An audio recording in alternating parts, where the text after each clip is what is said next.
Hey everyone, just a quick video. You might know that I worked in technology, well, basically my whole life, and also was quite an activist in internet freedom, as well as internet security. I worked as a network administrator, I worked as a sysadmin, I worked as an ethical hacker, I worked as I did a lot of stuff in IT, but also in biology and university and research and all kinds of cool stuff. And one of the things that I really enjoyed was we always had open discussions, and we really called for the internet to be an open platform for discussion and exchange of ideas. So some of those ideas might be things like the British Medical Journal, and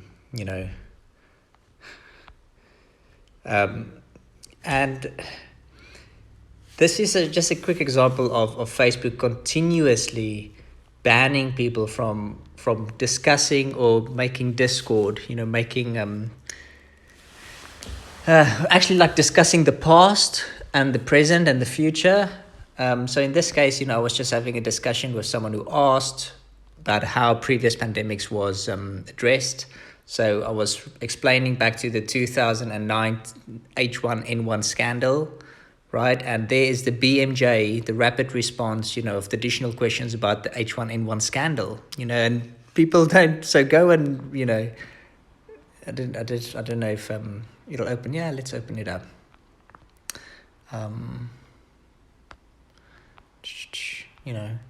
Here we go. What's this about? The WHO and the pandemic flu conspiracies. This was 2009. You must all remember this. It was in the news. I had my sister telling me to get the jab, and I was like, no way at that time, because it was stupid. And then a year later, it all got out in the news, how Mexico and France had already bought all their jabs, but it came out that it was the pharmaceutical companies doing scaremongering. And it's all here. This is this guy who wrote this. This is one of the thousands of articles, in medical journals all over the world that you can go and read, or you can just go back to your newspapers or go to university or your library, and go through the newspapers, do some speed reading, or, type in your Google Docs.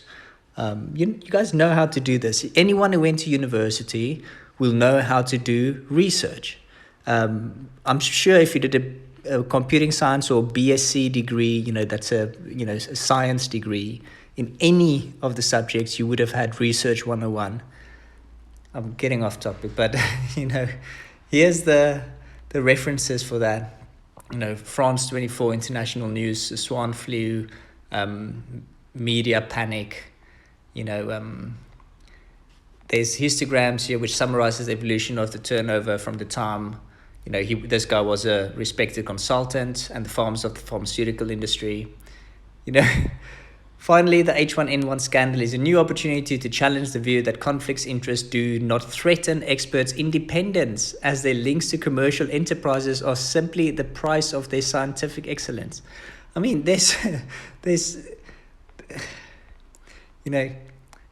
actually, it's just so boring to even talk about this, but what else? I'm referring to that. I'm referring to the BBC website about it at the same time. Lest we forget, when the BBC did not have so many conflicts of interests. No, I'm not fucking consenting. This is usually much faster on my computer where I've got scripts to do this stuff for me, but fiasco of the 1976 swine flu. Guys, I don't know how you not know this. This is basic stuff that it should have covered years ago. Maybe everyone doesn't remember everything they read. The Population Council, with Frederick Osborne, who was also part of the Eugenics Society. He was actually one of the founding members. And eugenics is, I'm not saying this is related or directly connected, but she was talking about eugenics earlier, and it's a messed up thing. It is white supremacy. It is literal, the epitome of racism. But this exists, and these are very highly funded people. And then they change the names, population councils, and they have these meetings about the world population. And then also, I was talking about she was asking how the previous, how was previous pandemics addressed. So this is the Biosecurity and Bioterrorism Biodefense Strategy Practice and Science Volume 4 of 2006. Over there, it refers to, it's a PDF, right? So you just do your normal searching file type PDF. There it is, biosecurity, bioterrorism. In this one, you can go and look at the measures. It's not that long read, but basically it says that there's challenges, it talks about the fact that mass quarantine does not work. It talks about the fact that, masks do not work. It basically, the thing that works is quarantining the sick, and increasing people's, immune systems. So with things like vitamin D, sun, oxytocin, serotonin, that's not really covered, but it's a basic, we've known this throughout the science. And then, here's actually a summary of that. Effective measures are isolation of the sick and hand washing, and ineffective measures are large-scale quarantines, border closures, school closures. It's just, so this comment of mine goes against Facebook for spam, when it's literally an answer to a question, where I'm explaining that bad things happen sometimes when people are working with bad data, actors with conflicts of interest or power gains, or they follow bad examples like communist authoritarian China as an example, or following their response as an example based on one group of people who went there.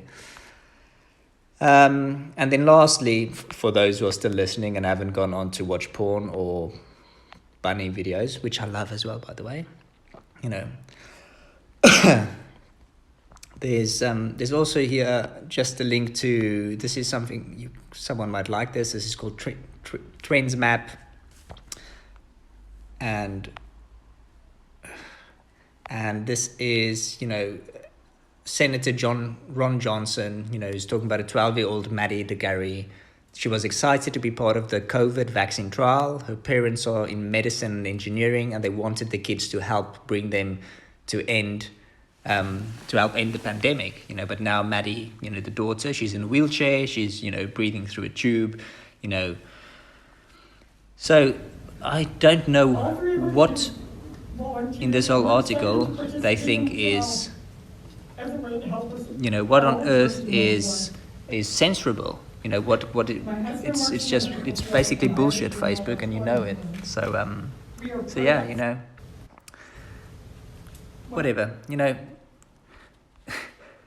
those who aren't willing to fight for free internet, or at least vote for free internet, you will end up getting an internet that is not free, but where corporations have more power for freedom of speech. If you remember the Citizens United versus KOCH,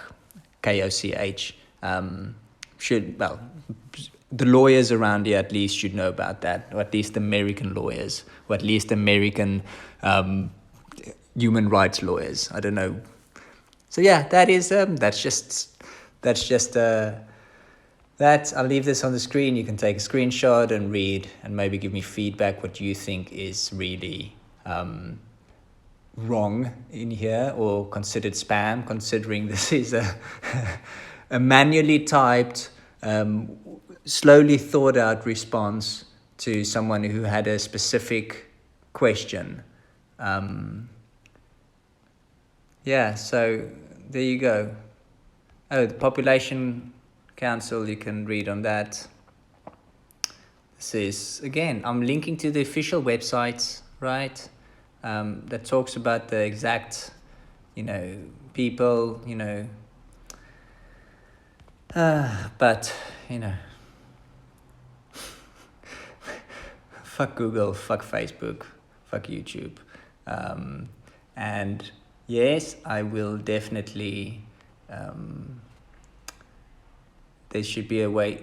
Usually you get something, you can disagree with the decision, of course, because that's just bad.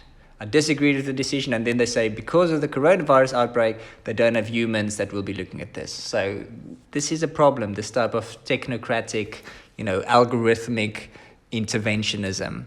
There's now in France a huge problem with the government that is giving the police much more power, and they are now allowed to take down any content, that the police decide is is unfitting within 1 hour, and also drag people from the. It's a shit show, but there's good things as well, because we have the technology, we can share that. So. I'm gonna go for a swim because this is fucking bullshit. Thanks, people. Bye.